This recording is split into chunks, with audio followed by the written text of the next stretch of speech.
আরো অনেক আগে বই নিয়ে যাবেন, ক্রীড়াঙ্গনে অনেক শ্রীবৃদ্ধি তারা অর্জন করবেন। এই উদ্দেশ্যেই আজকের এই সভাটি আয়োজন করা হয়েছে। যাদেরকে নিয়ে এই কমিটি গঠন করা হয়েছে তাদের সবাইকে আন্তরিক অভিনন্দন জানাই। এই কমিটি একটি ব্যতিক্রমী কমিটি। আজকের সমাবেশও ব্যতিক্রমী সমাবেশ। ক্রীড়াঙ্গন একটি অন্য ধরনের অঙ্গন। এখানে রাজনীতির থেকে অনেক দূরে এই অঙ্গন। ক্রীড়াঙ্গনে যারা রথী মহারথী, ক্রীড়াঙ্গনে যারা সময় দেন, তাদের হৃদয় অন্যরকম, ব্যঞ্জন অন্যরকম, মন মানসিকতা অন্যরকম। রাজনীতিকদের সাথে ক্রীড়াবিদদের মন মানসিকতার অনেক তফাৎ রয়েছে। আমিও কখনো চিন্তা করিনি রাজনীতি করব। গত 40 বছর রাজনীতির অঙ্গনে বিচরণ। ক্রীড়াঙ্গনের জন্য আমাদের রাজনীতিকরা তেমন কিছু করেন নাই আজ অবধি। অনেক কিছু করণীয় রয়েছে। এর একটা প্রধান কারণ হলো এই দেশে একটা পুরনো রাজনৈতিক দল আওয়ামী লীগ, তারা এই দেশের অতীতের খেলাধুলার সকল ট্র্যাডিশনকে পাল্টে দিয়েছে। এদের সাথে ক্রীড়াসুলভ মনোবৃত্তি এদের মধ্যে একেবারেই দেখা যায় না। এরা অনেক ক্রীড়াবিদকেও অনেক বিপদে ফেলেছে। এই দেশের যারা তারকা ক্রীড়াবিদ একসময় প্লেইং জাতীয় দলে খেলছে, যেমন সাকিব আল হাসান, তামিম ইকবাল, মাশরাফি মুর্তজা, এরা জাতীয় দলে খেলা অবস্থাতেই একটা রাজনৈতিক দলে যোগ দিয়েছে। কেউ কেউ এমপি হয়েছে, তামিম যোগ দেয়নি, বাট এদেরকে অনেকভাবে উদ্বুদ্ধ করার চেষ্টা করা হয়েছে। সাকিব আল হাসান আমার বাসায় এসেছিল একদিন। সামরিক বাহিনীর এক কর্মকর্তা আমার পরিচিত, আমার বাসায় নিয়ে এসেছিল। তার সাথে আমার পরিচয় ছিল না, আমি খেলা দেখেছি টেলিভিশনে। বললো যে আপনার সাথে একটু দেখা করবে, আপনার অ্যাডভাইস দিতে চায়, আপনি অনেকদিন পলিটিক্সে আছেন। আমি তো বিরোধী দল করি, সে তো নিশ্চয়ই বিরোধী দলে যোগদানের জন্য আসবে না। বলে না, আসবে। ঠিক আছে, আমার বাসায় আসলো। তাকে অনেক কথাবার্তা বললাম। এক ফাঁকে তাকে একটা উপদেশ দিয়েছি যেটি সে গ্রহণ না করে বিপদে পড়েছে। তাকে আমি বলেছি, যা করো না করো, আওয়ামী লীগ কোনদিন করবে না। তো সে এটা শুনে একটু বিমর্ষ হলো।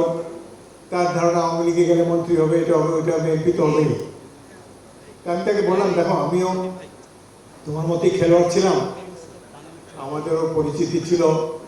একসময় পাকিস্তান জাতীয় দলে আমি একাই বাঙালি ছিলাম। আমাদের অনেক সুযোগ সুবিধা নিতে পারতাম আমরা, কিন্তু খেলোয়াড়ি অবস্থায়, জাতীয় দলে খেলা অবস্থায় রাজনীতিতে যোগদান করা, এটি আমার ঠিক মনোভূত হচ্ছে না। তোমার অনেক নাম হয়েছে, তুমি বেশ কয়েক বছর ধরে বেস্ট অলরাউন্ডার হিসাবে তোমাকে দেখছি। তুমি 1 নম্বর রাজনীতিতে এখন যেও না, আর গেলে এই দলটি আর বেশি দিন তার আয়ু নাই। সে চুপচাপ করে তারপর খানিকক্ষণ পরে চলে গেল। যদি সে আমার কথা শুনতো এবং এইভাবে রাজনীতিতে না যেত, এই ধরনের আমি দামি ইলেকশনের মধ্যে না যেত, আজকে সে অনেক সম্মানের সাথে ঢাকার রাজপথে বিচরণ করতে পারত। এখন তো তার বাড়ি আসাই মুশকিল হবে। সুতরাং এখানে আরো যারা স্টার ক্রিকেটার, ফুটবলার আছে, হকি প্লেয়ার, বিশেষ করে তামিম ইকবালকেও বলবো, তামিমের যথেষ্ট নাম হয়েছে। তার স্টাইল অফ ব্যাটিং আমার খুবই পছন্দ, এবং এই ধরনের অ্যাগ্রেসিভ প্লেয়ার এখন তো আর দেখা যায় না। সুতরাং ক্রিকেটটাকে বাংলাদেশ ক্রিকেট বোর্ড হ্যান্ডেল করতে পারেনি, যার জন্য মানসিকভাবে সে খেলার আগে বিলম্বিত ছিল। সময়ের আগেই হয়তো কোনো ফরম্যাট থেকে রিটায়ার করেছে। আওয়ামী লীগ আসলে এইসব ক্রীড়া ফেডারেশনগুলোতে অনেক এক্সট্রা কাভার ঢুকে খবর। এক্সট্রা কাভার কি? এটাকে যোগ হিসাবেও নিতে পারেন। ক্রিকেট খেলার সময় অনেক মহিলারাও খেলা দেখতে আসে, উল বুনে আর খেলা দেখে। এক মহিলা আরেক মহিলাকে বলছে, আপা, এই যে কমেন্টাররা বারবার বলছে এক্সট্রা কাভার, এই এক্সট্রা কাভার জিনিসটা কি? তো যাকে জিজ্ঞেস করেছে সেই মহিলা বলে, এই যে ক্রিকেটার ফজল মাহমুদ বল করতে আসলো, বল করার আগে গাছ থেকে এই যে সোয়েটারটা খুলে আম্পায়ারের হাতে দিল, এটাই হলো এক্সট্রা কাভার। তো আওয়ামী লীগের ক্রিকেট বোর্ডেও এরকম অনেক এক্সট্রা কাভার আছে যারা জানে না how to handle A cricketer, how to handle A sportsman, যাদের অনেক ফলোয়িং আছে, যারা অল্প বয়সে অর্থর সাথে সাথে খ্যাতি অর্জন করার ফলে কিছুটা ইমব্যালেন্স হয়ে যেতে পারে যদি প্রপার গাইডেন্স তাদের না থাকে। সুতরাং প্রত্যেক আউটস্ট্যান্ডিং পপুলার ক্রিকেটারের একজন অ্যাডভাইজার দরকার, যে তাকে সবসময় লেভেল হেডেড রাখবে, তার মাথাটা যেন বিগড়ে না যায় এবং অল্প বয়সে অর্থানুকূল্যের কারণে, অর্থ সমাগমের কারণে তার যেন কোনো বদভ্যাস করে না উঠতে হয়। এখন আমাদের সময় আমরা যখন খেলতাম, আমাদের সিনিয়র খেলোয়াড়রা অনেক অ্যাডভাইস আমাদেরকে করেছেন এবং আমরাও তাদেরকে ফলো করতাম, ওইভাবেই চলার চেষ্টা করেছি। সুতরাং খুব একটা ব্যতিক্রম হয়নি অনেকের মধ্যে।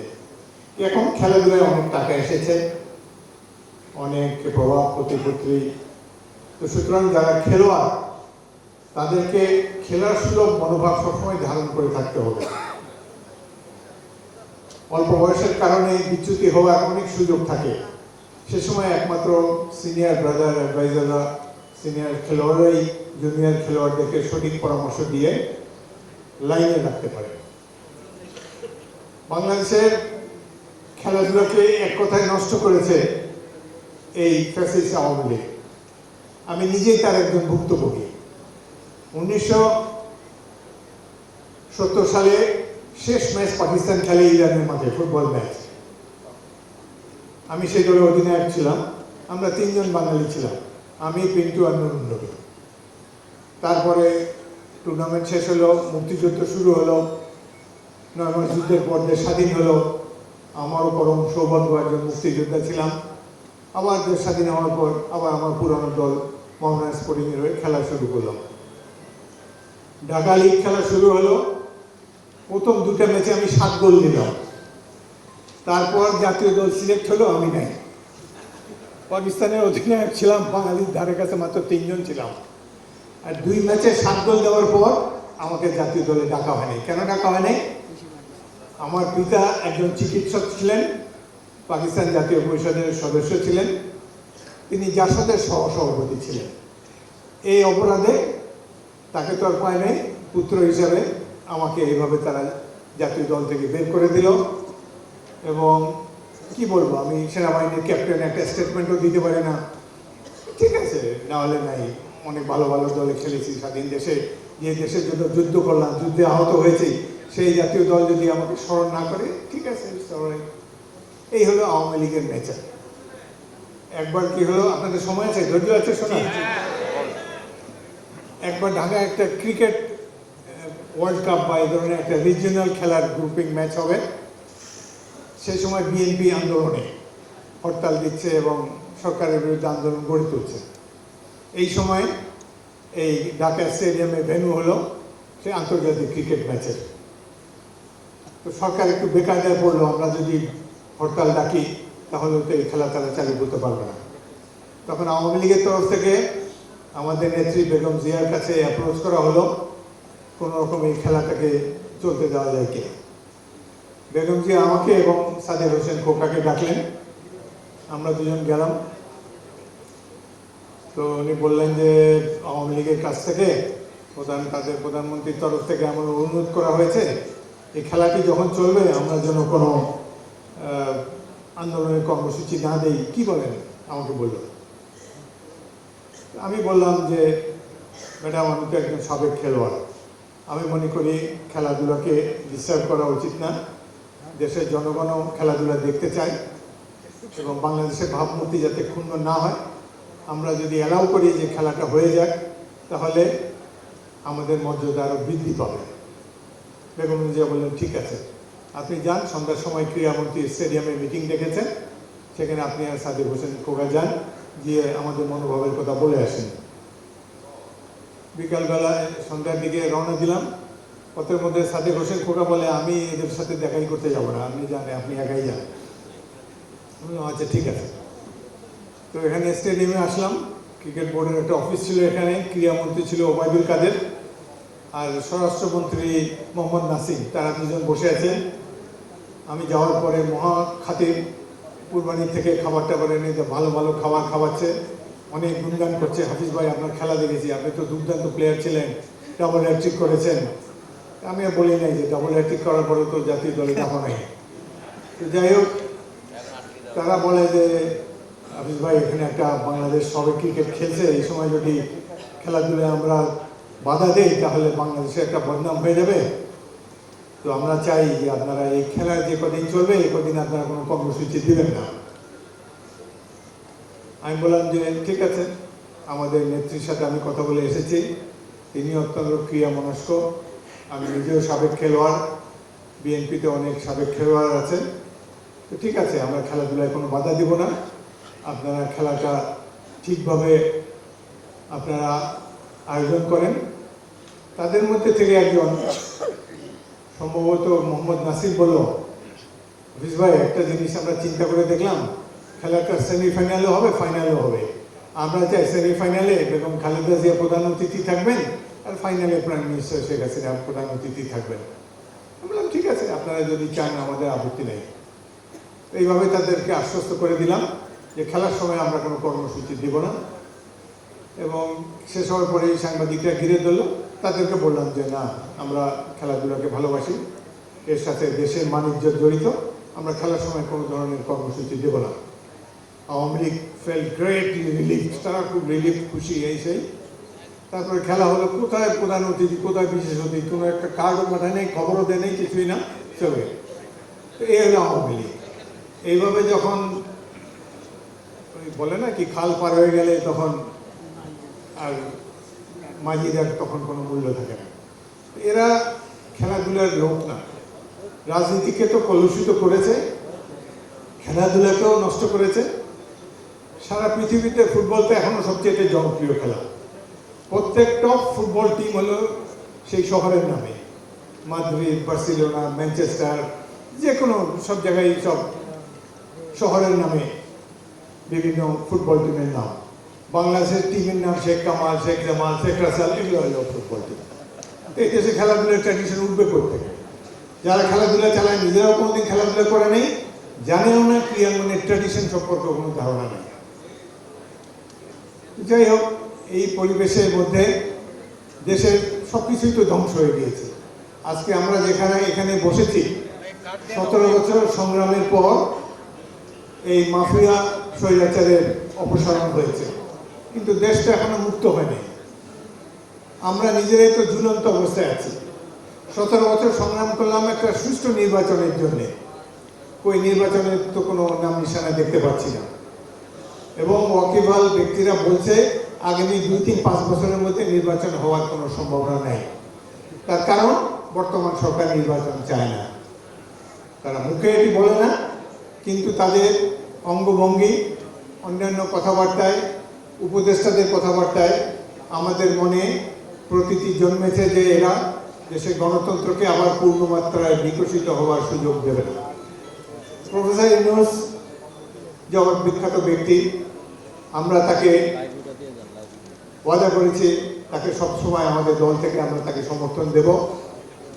তবে গণতন্ত্র পুনর্বাসনের জন্যে, গণতন্ত্রকে পুনর্বাসিত করার জন্যে হাজারো শহীদের রক্তের প্রতি সম্মান জানিয়ে অবিলম্বে গণতান্ত্রিক ব্যবস্থা প্রবর্তন করা উচিত। কিন্তু তাদের মধ্যে কি যে চিন্তা ভাবনা, এটি আমরা বুঝতে অক্ষম। ফেব্রুয়ারি মাসের এক সভায় আমরা 5 জন মহাসচিব সহ গেলাম, তার সাথে মিটিং করলাম। 4 জন উপদেষ্টা সহ তিনি আমাদের সাথে বসলেন। মিটিংয়ের পরে ঘোষণা দিলেন যে ডিসেম্বর মাসে ইলেকশন হবে। 1 সপ্তাহ পরেই দেখি যে সেই ঘোষণা আর থাকলো না, এখন পরের বছরে জুনের মধ্যে ইলেকশন হবে। এইভাবে একটি রাষ্ট্রকে নিয়ে তারা ছিনিমিনি খেলছে। এখন তো আরেক বিপদ সামনে উপস্থিত হয়েছে, মানবিক করিডোর। আমরা কি জনগণের সম্মতি ব্যতি রেখে এই যুদ্ধে জড়িয়ে পড়তে যাচ্ছি? দেশের মানুষ আজকে অনেক উৎকণ্ঠিত, আমরাও উৎকণ্ঠিত। বিএনপি সবচেয়ে বড় দল, সবচেয়ে জনপ্রিয় রাজনৈতিক দল, আমরা কিছুই জানি না আগামী দিনে এই রাষ্ট্র কীভাবে পরিচালিত হবে। আমরা তো কিছুই চাই না, আমরা শুধুমাত্র একটা সুষ্ঠু নির্বাচন চাই। জনগণ যাকে খুশি ভোট দিয়ে তাদের পছন্দের দলকে ক্ষমতায় নিয়ে আমাদের কোনো আপত্তি নেই। এই ধরনের যদি সুযোগ না দেওয়া হয় তাহলে রাজনীতি তো রাজনীতি, এই খেলাধুলারও কোনো বিকশিত হবে না। ক্রীড়াঙ্গনের বাংলাদেশের মানুষ তো ক্রীড়ামোদী, সকলেই খেলাধুলা ভালোবাসে। আমরা চাই বাংলাদেশ ক্রীড়ার ক্ষেত্রে অনেক সুনাম অর্জন করুক, কিন্তু দেশে যখন অভিভাবকহীন হয়ে পড়ে দেশের রাজনৈতিক নেতৃবৃন্দ যখন সততার মাধ্যমে ক্ষমতায় অধিষ্ঠিত থাকে, নির্বাচনের নামে আমি শুধুমাত্র কারচুপি হয়, তাহলে তো সাধারণ মানুষের জন্য, দেশের অর্থনীতির জন্য অনেক দুঃসহ পরিস্থিতির মুখোমুখি হতে হবে। যাই হোক, আজকে আর বেশি সময় নেব না, এটুকুই বলবো, দেশ যেভাবে চলে চলুক, আমাদেরকে হয়তো আগামী দিনে আরও সংগ্রাম করে যেতে হবে। তবে ক্রীড়ার ক্ষেত্রে আজকে যে অবকাঠামোটি গঠন করে দেওয়া হলো, তারা সকলেই প্রতিষ্ঠিত ক্রীড়ানুরাগী, অনেক খ্যাতনামা খেলোয়াড়রাও এখানে রয়েছেন। আমরা সবাই মিলে বাংলাদেশের ক্রীড়াঙ্গনকে আরও সমৃদ্ধ করতে চাই। রাজনৈতিক ক্ষেত্রে যা হয় হোক, আমরা ক্রীড়াঙ্গনকে রাজনীতির বাইরে রাখবো। কোনো ক্রীড়াবিদকে যেন রাজনৈতিক মতাদর্শের কারণে বিকৃত হতে না হয়, সেজন্য আমাদের দৃষ্টি সবসময় থাকবে। এখানে আমিনুল হক এবং আপনারা যারা কষ্ট করে আজকে এই সভার আয়োজন করেছেন, আপনাদের সবাইকে আন্তরিক অভিনন্দন জানাই। নতুন এই কমিটির কাছে আমাদের অনেক প্রত্যাশা রইল। আশা করি অনেক সুন্দর দিন ক্রীড়াঙ্গনে আমাদের জন্য অপেক্ষা করে আছে। সবাইকে অসংখ্য ধন্যবাদ। আল্লাহ হাফেজ। বাংলাদেশ জিন্দাবাদ।